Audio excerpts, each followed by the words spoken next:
Hi, I'm Mike Desjardins, and this is another podcast episode of Conversations with Leaders. I have my good friend, Brenda Rigney, here with me today to share not only her leadership journey, but also her new part of her leadership journey, which is called the Three Uniques.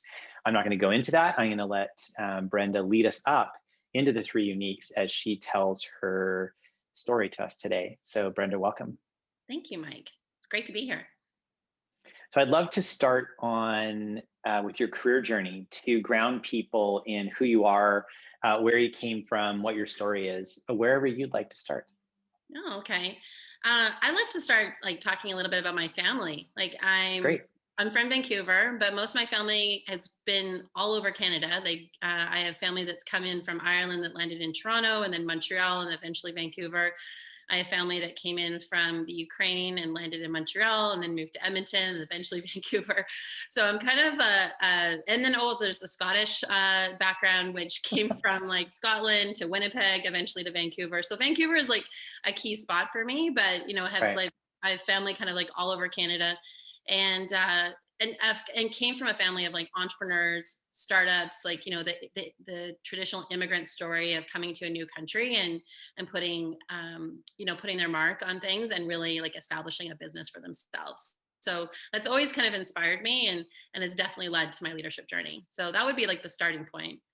And then after that, it's, typical kind of story, university kind of first job. But for me, the first job that I had was with the Gap. And so I started with the Gap in the early 90s, and I learned everything about management and leadership from them. I still go, there's been other mentors and other coaches and gurus along the way that I've learned from. But I definitely look back on those 14 years that I spent at the Gap as being the most memorable and poignant in my leadership journey. And then where does that lead to? So again, the Gap, while I was at the Gap, I started off in operations, helped build up the store count, and then moved into head office in Toronto for the Canadian division. Because we were bringing up Banana Republic, Old Navy, Gap Kids. And so we needed leadership, succession planning. And I was like one of those, store manager, district managers that developed lots of people. And I loved Got it. training. And so moved into HR, but really didn't know what Mhm. HR was. I got tapped on the shoulder to help set up a training and OD department. Didn't really understand what organizational development was either, because I just didn't have that formal background. I had learned on the floor. Right. And so then started going into HR and realizing, oh, this is cool. There's a whole breadth of like different language, different ways of operating, from a different perspective on the retail environment, but from an HR lens. Went back into operations, and then that was like at a point in time where I was starting to have kids. I was married. I was my babies were coming, and I was traveling like 3 weeks out of a month. And I was like, okay, Hmm. I need to do something a little bit more grounded and spend time in that stage of my life, like early motherhood and balancing career. So I moved into HR, Hmm. um, and I started a job with a small video game startup company in Vancouver. So it was during the day of like electronic arts, radical entertainment, like all these startup gaming, and that's when Vancouver was definitely at the gaming epicenter. And so it was a small studio in the Granville Island area. I worked with them for a couple of years, helping them build them up, and then went back into retail with Aritzia. So Aritzia, had definitely made its mark in Western Canada, but was starting to go more into Eastern Canada in the US. And they were Right. also launching into e-commerce. So although big company from a Vancouver standpoint, still small startup, lots of like chutzpah and pulling things together. And so it was great to be a part of that growth operation. Went to Earl's Restaurants, same thing. Earl's had a really long established history in the hospitality space in Canada, but more on the west coast, and now is starting to get deeper entrenched into Ontario and then into the U.S. So helped out with that expansion. And that's when I started to branch out of my HR roots. So I started in operations, went into HR, and then, but always had a footprint in operations, gelled really well with like operational leaders because I kind of spoke the language. I grew up in that environment. And Hmm. so when I was at Earl's, that was the opportunity for me to really branch out of HR. And so I still had HR as a responsibility, but I took over IT and also internal communications. And so that was really critical for me to kind of go back into my operations roots. And then after Earl's, I went to Nurse Next Door, which is a senior home Hmm. care provider company based in Vancouver. Again, started up by two entrepreneurs, John DeHart and Ken Sim, who you know. And Yep. and yeah, and led operations there. So had corporate operations, marketing, IT, HR, franchise operations, and our 24/7 call center. So that was my first time kind of running a call center, but it was a great experience. And again, kind of took me back to that sort of sales floor, store manager on the floor upbringing that I had. And then after Nurse Next Door, that's when I decided to go off into my own consulting business. I think Earl's is when we first met, Yeah. and that's when I started following kind of your journey and Mhm. watching what you're up to. And then our mutual friend Ken Sim, who actually was the first guest on this podcast, as it turns out. Yeah. And yeah, so that was quite. I mean, your move from Earl's as you expanded your role there, but the breadth of your responsibility was quite significant at Nurse Next Door. In Mhm. terms of the different areas that reported into you before you went and decided to go on your own. So you make the decision to leave. So you're kind of like you've yeah, operations to HR to operations to HR with operations, and then right, if I think I'm following that correctly, and Yeah, then something like that. something like that, yeah, and then you decided to go out on your own. And so tell me about that process of being out on your own and seeing that, because it's a very different lens as a Mhm. leader to be outside of organizations, looking back inside the organization. I think my own experience have been the difference of being, you know, in the forest, to use that analogy, and in and among the trees, and constantly like getting little peaks of being able to jump up and kind of check out the forest. Externally, there's this benefit of being able to see the forest but also see in between the trees at the same time. You can do both, which I Right. find is sometimes very challenging when you're in the system or in the organization itself. So what's your experience been of now being outside organizations and looking back in and providing support that way? Yeah, good question. I think for me, like before I kind of answer it directly, it's kind of going back to still like my past work examples. So even though at times I'd be really focused around training or broader HR initiatives, I was always interested in what other departments were doing. So for Mm, me, I realized that in order to be a really strong executive was not just to sort of think specifically in my area of focus that I was responsible for delivering results on, but looking mhm, across the organization. I cared about what marketing was doing, what operations was doing. I wanted to make sure that the things that my team was creating in HR service those other areas as well. I wanted to make sure marketing was doing well and IT was doing well. Because at a certain point in time, and not to say that there was an inside agenda to it, but I needed them also to work for me and do work for me in my department, whether it was like, helping us rebrand our candidate experience or helping us build an intranet site for our employees to access learning and development with. And so I would need, HR and marketing and finance as well to like look at supporting HR. So I wanted to make sure I was supporting them. So I wanted to understand mm, their business and understand, how the whole engine operated together.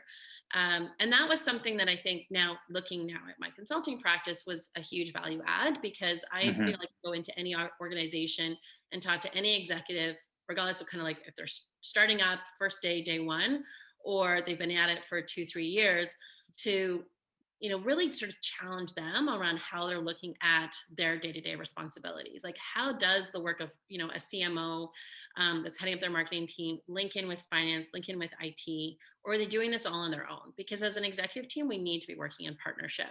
And that's how, when we think about brand experience or employee experience, they don't necessarily think, oh, it's like one person that's leading it. It's like the whole organization mhm. is doing it. So I think like my upbringing in moving into those executive roles in my past jobs has really helped me in my consulting business, because I can look at the whole organization and see how all the pieces work together, or when they don't. You raised an interesting point on what we've learned in the work that we do around the different levels of leadership. So, one, from an executive team perspective, there's sort of two things happening. So, one is the executive team is a team, Hmm. um, not a track team. Like I always use this example of a track team, right? Because if you're running the 100, if you're running the 100 and I'm running a 100, and we're on the same team, we're not really on the same team because I want No. to win, right? Yeah. And if somebody's throwing a javelin and I'm running sprints, again, like good luck, but yeah, we don't even train together, right? Yeah. So executives that function in that way, as you say, they're very silo focused, and like this is a marketing thing, this is a finance thing, this is an operations thing. And what we see great executives teams do is they recognize they're closer to like a soccer, hockey, football, basketball team Hmm. where we have one goal and we play different roles. And maybe one time I'm the MVP, next time you're the MVP, you're the captain of the team. That's great. But at the end of the day, we either win together as a team or we don't. Right. And so understanding that there is the role of the executive team is to grow as a team, but then to model leadership for the rest of the organization. Whereas the next layer, and their focus should be on the strategy of the organization. Whereas the next layer down, sort of call it, whether it's directors or VPs, depending on the size of the organization, their job is to run the business day to day. And to do that effectively, they need to have great relationships across the different functions and be able to understand how to solve problems cross-functionally.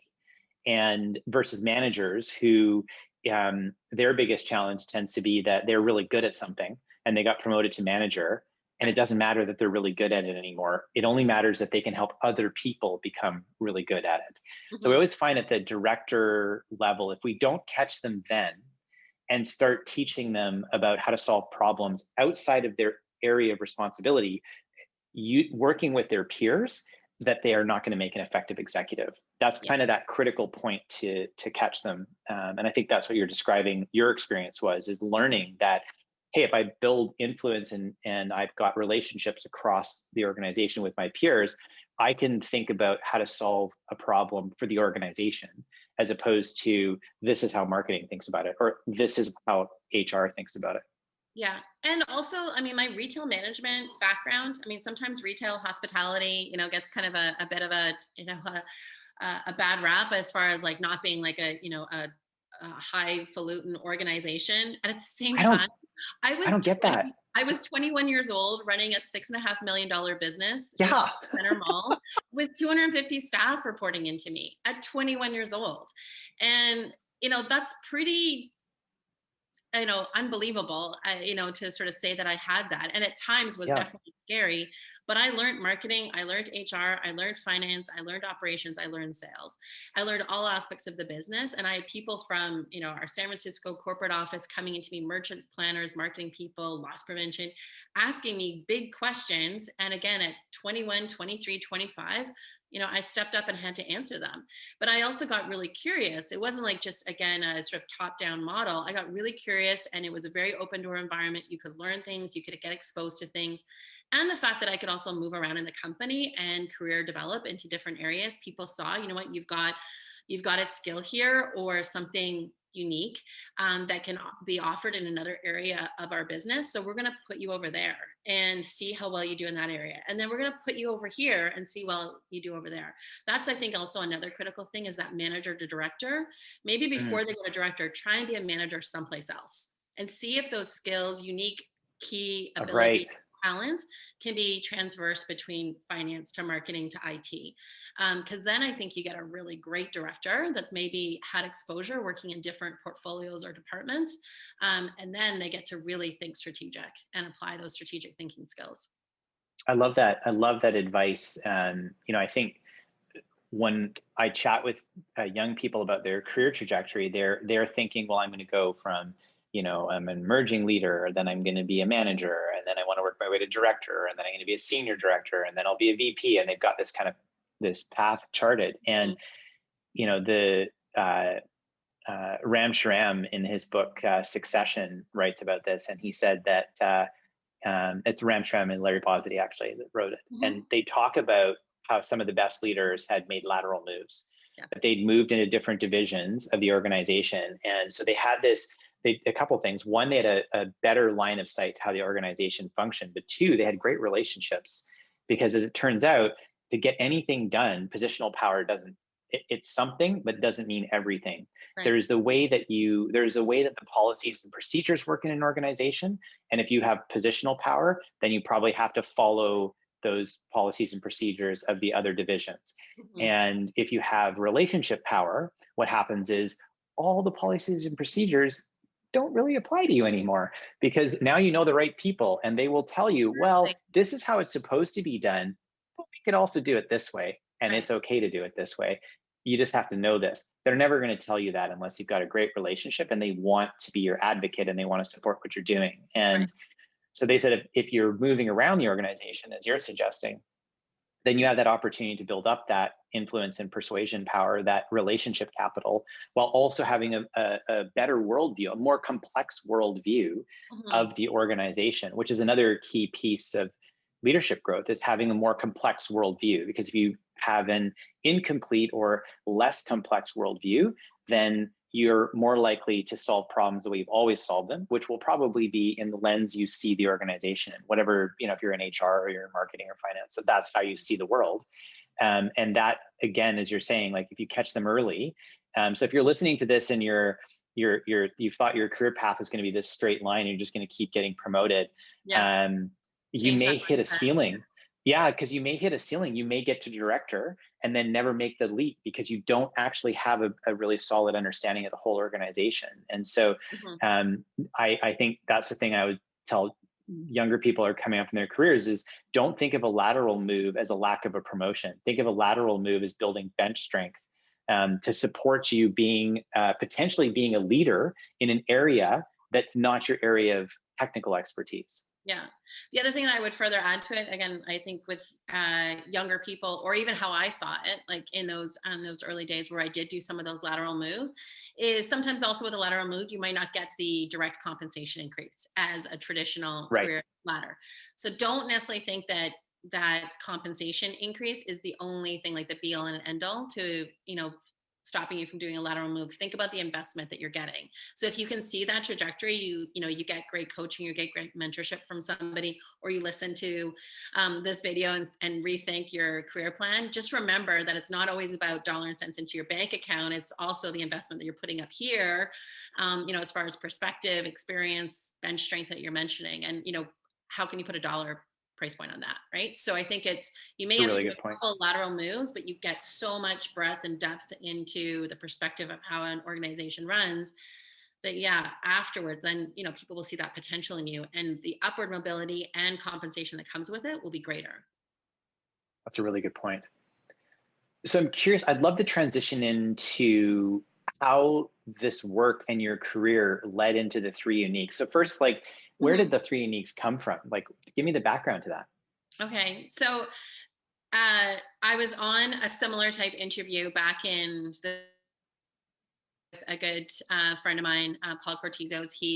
We worked together at the Gap years ago when we were both, I think we are both, yeah, senior managers. He was the HR and I was the training and OD person, and we had to work together. And It was great working with him. And so he's a consultant in the Tampa, Orlando, Florida area. And so he invited me on his interview. It was live on LinkedIn Live. And so we were just talking about people, like, tough time of year, pandemic, companies shutting down. And the focus of his call was HR, for the soul, calls it. Hmm. And so there were all these HR folks coming on and just sort of talking about highs and lows of what they were going through in the organizations that they were with. And this one gentleman came on and he started talking about how he was kind of like the last person standing. It was the CEO, the CFO, and himself, and how he had to like let go of all these staff, and then he was actually writing his own sort of like termination letter, Yeah. at the same time. And then he's like, now what? And I'm just like, he's like, I'm applying for jobs, but there's no response. I'm like, yeah, you're going to be one of 250 or one of 500 that are applying for the same type of job. So get out there on social media and talk about what you know. And, what are your skills? What are the things you're passionate about? What do you love learning about? Share that. If you love talking about emotional intelligence, then write content every single day on emotional intelligence. And eventually someone's going to see it, that either Right. is a hiring manager, is a recruiter, is an entrepreneur, a venture capitalist, somebody that needs whatever you're putting out there in the world. Right. And so when I was describing this to him, he's like, oh, okay, but like, what would I write about it? I'm like, I don't know, like write about what makes you unique. Like think of three things that make you unique.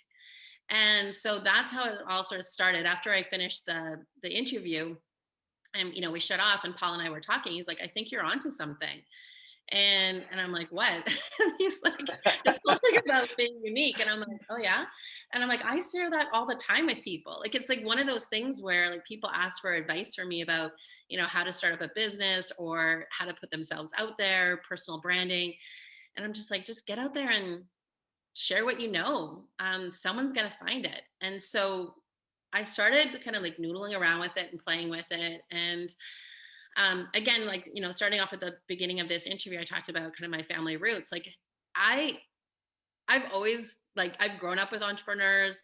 Both my parents have started like two or three businesses.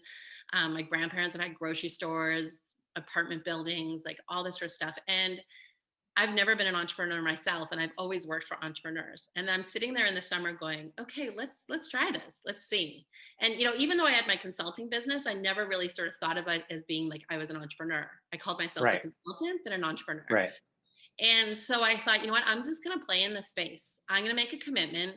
I'm going to interview people that I know in my life, personally, professionally, this year. And, try and get up to like, I did sort of set a goal of like, maybe by December, I'll have talked to like 30, 40 people. We'll see how this goes. And I'm going to interview them and ask them what their three uniques are, and get them to share it on social media, and hopefully inspire other people to do the same. So that's where I'm kind of at with it right now. I love it. And so, you interviewed me recently, which I loved the experience. I'm curious, I learned something in actually being interviewed by you for the experience. I'm curious what your learning has been. Has there been like a themes or like a golden thread that seems to be appearing as you've had all of these conversations? Yeah, there's a few. Like, I mean, I think so first of all, when I reach out to people, it's interesting that some people I know that I think are like hugely charismatic and out there on social media, when I ask them to do this, they're like, no. Really? Okay. And Yeah. do you get reasons? Like, do they share with you what their Yeah. hesitancy So is? some of them is not that they don't want to support me, but more like they don't necessarily want to be on video. So that's one thing. Okay. Two, which I understand. And so there's no criticism, and for anyone that's listening, it's not like I'm Sure. like here to bash you about it. But it's just fascinating to me that like they're out there so publicly, but then to talk about themselves and what makes them unique, they don't necessarily want to share that, or they don't know what makes them unique. But they're Right. out there doing all these fabulous things, and they don't know how to articulate what makes them unique. So Got it. that's been a learning for me for some of the people that have said no. For the people that have said yes and that come on, like folks like yourself, and I ask them, like, how did you come up with your three uniques? A lot of people have said it was really hard. And Mm, again, I found that surprising. I found it, and not from a critical standpoint, more like out of a place of curiosity, like, why do people find it so hard to articulate their three uniques? And sometimes it's the number, the fact that I've squished it down to three, and maybe they thought 20 things about them were unique, which is great. That's fabulous. Like, go out there and share it. Or the fact that they struggled to get from one to two to three. Like, they thought three was a burden to try and get to. They could think of maybe one or maybe two, but two and a half, but not like three was a lot of work. So I found that really interesting. So there's been, and then there's been a thread through too, of people that have shown up and used sort of similar uniques. So it could be maybe the people that I'm asking or the people that are volunteering, but I hear a lot about connection, mhm. um, and curiosity and creativity. So three C's have Hmm. been a popular one. I've had, don't know why, but I've interviewed maybe out of the 40 people I've interviewed, 5 or 6 of them have said, oh, I came up with my three C's. I'm like, okay, great. Wow. And they're usually around community, creativity, curiosity, connection, something like that. I wonder if there's a theme, uh, if there's a theme of generosity that flows through. Because when I hear those three C's, Mhm. I feel like there's like this concrete foundation of generosity. Because obviously, coming on and being vulnerable to answer the questions that you're asking, because they're intimate questions, right? Or it's an intimate question, what your three uniques are. Yes. It requires some self-reflection to come up with it. I wonder if there is a spirit of generosity that's sitting below all of those three C's.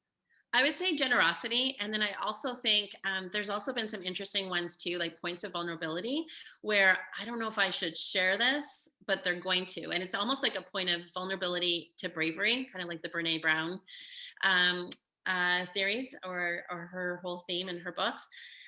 Some women, especially, have used words like, I'm sensitive. I'm a sensitive leader. Right. And I'm like, I love that. But there's a part of them where It's a then risk, though. there's a risk of exposure Yeah, and vulnerability, and then sure. there's this bravery piece. And some of them have done a really great job of like even saying, at this point in my life, in my leadership, I'm just putting it all out there. I'm a sensitive leader. I cry in one-on-ones or whatever that looks like. And I'm like, awesome, great. That So happened for me. I actually, the words came out of my mouth, and I'm not going to say what I said because Brenda, you're going to post it. What should be posted by the time this is posted, the three uniques will already be posted. But one of the things I said to you, right as I was saying it, I'm like, I can't believe I'm saying this right now. And I'm okay with being vulnerable and being authentic and self-disclosure. It's the work hmm, I do. And yet when I said it and in reflecting after, I'm like, wow, very few people in my life know the story that I just told you. hmm, And I think I know which one. surprised me, it surprised me that I told you. So, and that I shared it, right? Knowing that this was sort of an open platform. I'm fine that I did, but it wasn't the direction that I thought the conversation was going when we started. And so I think that's part of it. I mean, I'm lucky I've got to do a lot of this self-discovery work through Mhm, doing this work that I do and that we do in Virtus. And so I had all these assessments I could go back to and 360s and all this work where I could pull out things that other people said about me. So it's kind of right. like a little bit easier. But when we got into the conversation, where it went uh, and particularly how I shared a portion of it was surprising to me.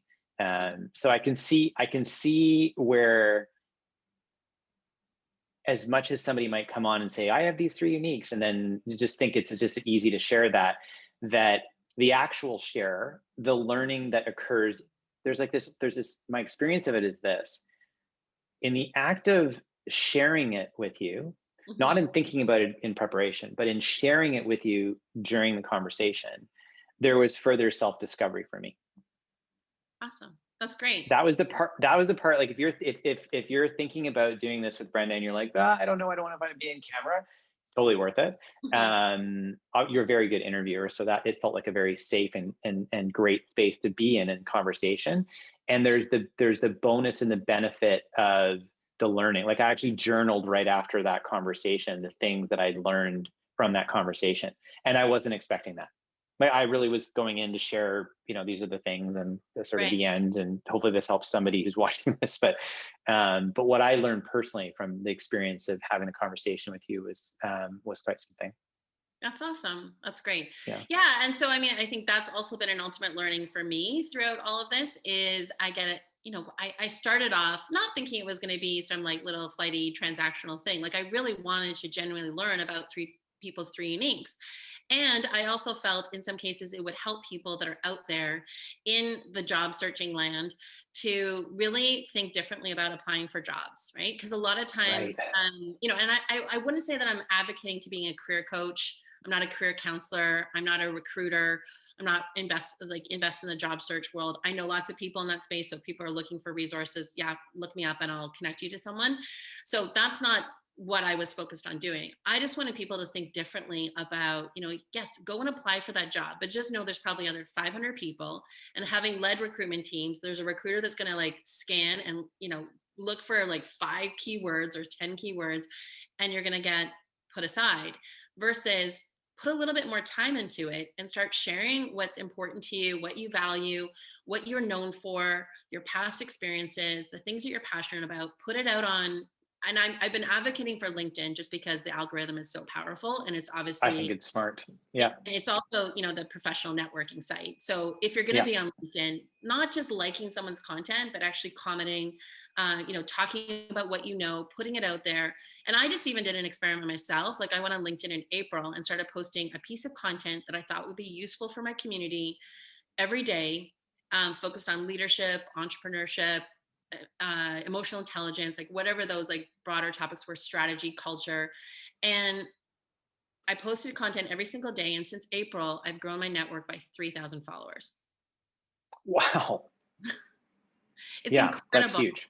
I've gotten new Yeah. clients. I've connected with people. They've done 3 Uniques video with me. I've gotten new clients that I coach, and not even doing a hard sell. Not like even saying, "Hey, look No. at me, buy my product, buy my services." Right. It's like like, I like what you're talking about. Can we talk more? And I'm like, sure. So, One post on LinkedIn had that effect for us as a business, mhm, of reconnecting with somebody that I hadn't spoken to in ages who had a need. And I just put up a post saying, hey, I think this is important. It was around leading remote leaders in COVID. And I said, this is important. Here's what we know. Um, and within, it wasn't even 24 hours. And that between posting and they became a client, it was 24 mhm, hours. Yeah. yeah. So you never know. It's interesting. I think you raise a really interesting point about LinkedIn, in that we never know who's out there searching, Hmm. right? Yeah. I saw this thing on Instagram the other day. It was about relationships, and I loved it. It said, just know that the person you're out there searching for is also out there searching for you. Right. And which was like, yeah, because that was true. That's true in meeting my wife Sabrina. Like, we Mhm. were both out there trying to find somebody like the person that we ended up, like each other. And I think the same is true. Companies are out there trying to find that great person. And as Mhm. much as you're a job seeker out there in the marketplace, they're looking for you just as much as you're looking for them. And it's a hard process for them to go through as well. So, as you say, anything you do to help them better understand your brand, because I know when I get introduced to anybody, like, I barely have finished the introduction, I'm already on LinkedIn, Mhm. looking them up Yeah. and getting and I look at LinkedIn and I think, well, they've chosen how I want to pigeonhole them, right? But based on how they put their bio together, how their LinkedIn site is, the photo that they've chosen in LinkedIn, like, that's the information I'm getting before I meet them. They've given me that to work with. And so I think, by if I was able to see somebody's three uniques on their LinkedIn profile, then right away I know what they stand for before the conversation has even started. And I think that's a Absolutely. very powerful suggestion. So Yeah. I'm curious for you. So 40 interviews of three uniques. I mean, that's a lot. So you're Mhm. you're you're seeing a theme, obviously, through these, as we talked about the three C's, and then the sort of foundational pieces that go with that. How's it changed your view of your own three uniques?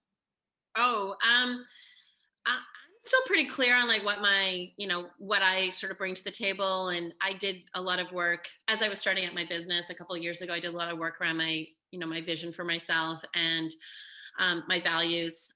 Just before starting up my business, I was going through a divorce. And so that was also a really good time, just doing applying all the tools that all the mindfulness practices that I've been like learning Right. about and embedding into my life. It was like, okay, now like turn it on me and really, I've been espousing it and coaching and helping other people, but it's like, now's the time to really hone it in for yourself. And so I did a lot of work around that. So my three uniques are: I'm a pioneer, I'm a connector, and I'm creative. Hmm. And the creative one has always been sort of a challenge for me to like just fully acknowledge, because I've grown up in those traditional departments, sales, operations, HR, which aren't necessarily known for being creative. And yet I've always had a passion for marketing. I've worked in fashion. I can't make clothes. I can maybe sew a button if I look lucky. But it's like I've always worked, like, even in video gaming, I love, like, looking over the shoulders of the designers and the artists and just really understanding kind of what they do and how they pull things together. But for me, creative isn't necessarily like, it is artistic, but it's also just looking at, and this is probably a skill that I get from my dad because he's an engineer, is just looking at a problem and figuring out like where did the root cause of the problem erupt from, and understanding the Right. processes and the steps to get there. And that's where I become super and uber creative. And when I go in and I work with my clients, they can tell me about a problem and I'm like, what about this over here? Like, they'll talk about their problem from up here where they're feeling that initial pain point, but I want to go to the underbelly and really understand how it all works. And usually I'm, recognizing or seeing a few problems, not to diminish my clients in any way, but there's a few problems and they're all connected. But if we can figure out kind of what that root cause, it actually, connects them all together to like one solution. So that's where I think the creativity comes in for me. And then the pioneer piece is I love doing new things. Like Three Uniques is something that was putting it out there for myself. It's on video. Like I'm approaching people, some people I know really well, like yourself, or Yeah. people that are complete strangers and saying, hey, what about this? And so it was just an opportunity to play. And I've Right. always done that. Like even like going back to my early days of like running a store, it's like, oh, it's raining today, we should put umbrellas in the window. Like, it's just like I wasn't going to wait for head office to tell me to do that. I would just do it. Yeah. So it was just sort of like pioneering ideas and just trying it out, and kind of that whole adage of like fail fast. If it doesn't work, oh Hmm. well, get up, do it again. You tried it. Yeah. It's interesting in this creativity. You're providing a definition of creativity that I love, because I think, in my own life, I know I've struggled, and I'm sure others have struggled who are watching this, with thinking at times that maybe we're not as creative. We're not that creative. I'm like, well, Mm-hmm. I don't paint, or I don't draw, or I don't I can't make things like, so I'm not really that creative. But the examples that you've given show creativity, a very purposeful creativity. And I think, there's a difference between being creative and there not being an outcome to it, and being creative and actually creating something, like generating something, right? Like sell more umbrellas if you put umbrellas in. Well, that takes creativity to think that. And I think that opening up that perspective of, well, what does creativity look like in my role or in my day to day, right? Um, I love that, because it just opens up the opportunity for creativity to a much wider place, than thinking that, I'm artistic and that means I'm creative, or I can sing and that means I'm creative, or I can build something and so I'm creative in that way. And I think that there are so many people that have creativity trapped inside them, Mm-hmm. and there's this, like, the words getting in the way, almost like, or the belief is getting in the way. Oh, And yeah. So much of it is belief and worst case scenario. And, that's when you start getting into imposter syndrome. Could I actually say that I'm creative when I didn't go to art school? right, When I sure. didn't have a marketing background, or so, I even had difficulty like writing down, and I'm like, no, hell no, like own it. Like you create things all the time. Um, Yes. and I may not have like the initials behind my name or a diploma saying you're creative, or like I don't have a piece of artwork hanging in a gallery, but there's other forms of creativity. So I think that's part of what I've also been noticing, like when you talk about the threads with Three Uniques, is for those people that have really like owned it, and it's woven into their life, and it's woven into Mm, their relationships, it's woven into their work, or like their businesses, their career, whatever that looks like as far as how you define work. It's woven into, like, I don't know, they're skiing on the weekend or whatever, their health, fitness, and because it's all part of their belief about themselves, hmm. versus, and this is where I think it shows up in the videos talking to people, is it's not just like what you do for a living. It's Hmm. actually like what makes you unique is like it's threaded through like the way you wake up in the morning and what you're going to get accomplished and how you're going to live your life. And so that's where I want to invest more time in understanding that. I want to interview more people, and I want to bring more stories around this to folks that haven't thought about their life this way. I love this. And so how does one get started? So for somebody who's watching this podcast right now, and they're kind of like, oh, I don't know what my three uniques are, and I kind of want to know now. Mhm. Where do you have a site that they can go to? Do you have instructions? Like, do you have a path? Like, how do I get started? Yeah. So no website yet. Like, again, it was like, I'm just shooting from the hip on this. I'm not going to do the traditional thing where you need to have a website, you need to have this. And, Yeah, so I wanted to just play in the space for like the 7 months that I sure. built it. But what's going to happen starting in January is that there will be places for people to go. But the number one place I would say is go to Instagram, look Yeah, at your Three Uniques. So YOUR three, the number three yeah. uniques. I'll post Um, it. I'll post it in the show notes here so that people can have a clickable link. and then and look for the videos, the interviews there. I also post in stories, ways, and also in the feed post, ways to come up with your Three Uniques, if you're stumped on it, or it's like, I know what my Three Uniques are, but they're not necessarily linking into my life, like, and my work and my decisions that I'm making, or I'm procrastinating around them, or I'm getting distracted by other things that aren't feeding into my Three Uniques. I'll also post content on there, like tips and tools. And then starting in January, I'm launching an online coaching program, which will be focused on defining your Three Uniques, and then how to operationalize them into your life. I love it. You're launching a bunch of things. So I have some curiosity. My final question for you is, today is Tuesday, December the 15th, 2020. Yeah. I think we're going to release this in January. So it'll probably be released middle of January. Mm-hmm. You and I are together December 15th, 2021. With a bottle of champagne, and the champagne has to be there because we're celebrating something. Right. We've had our COVID You may shot. you may recognize this question. And so I'm curious, what are we celebrating? What have you accomplished? What one thing have you accomplished in 2021 along this path that you're on, that we need to get together to celebrate together? Cool. My online coaching business has successfully launched.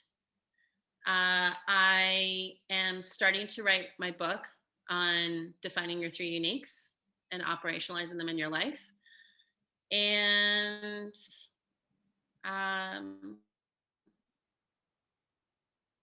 my podcast has reached 1 million people. I love it. I don't have writing a all three of those. Yes. Yeah. Well, yes, but you're close.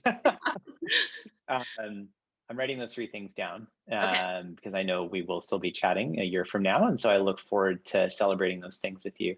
Thank you for making time to have this conversation today, to share your leadership journey, to share the things that you've learned along the way, and to share the concept of three uniques, and to provide a path for people who are watching to be able to know that starting in 2021, there's a way for them to get this kind of clarity in their life. Because I've seen it in my own life, and in the experiences you've shared with me. I think it's incredibly powerful to have that level of clarity as we're making choices every single day. Every single day we wake up and our life is unfolding as a result of the choices, and clarity around things that make us unique helps us make better choices. So thank you so much, Brenda. This has been another episode of Conversations with Leaders.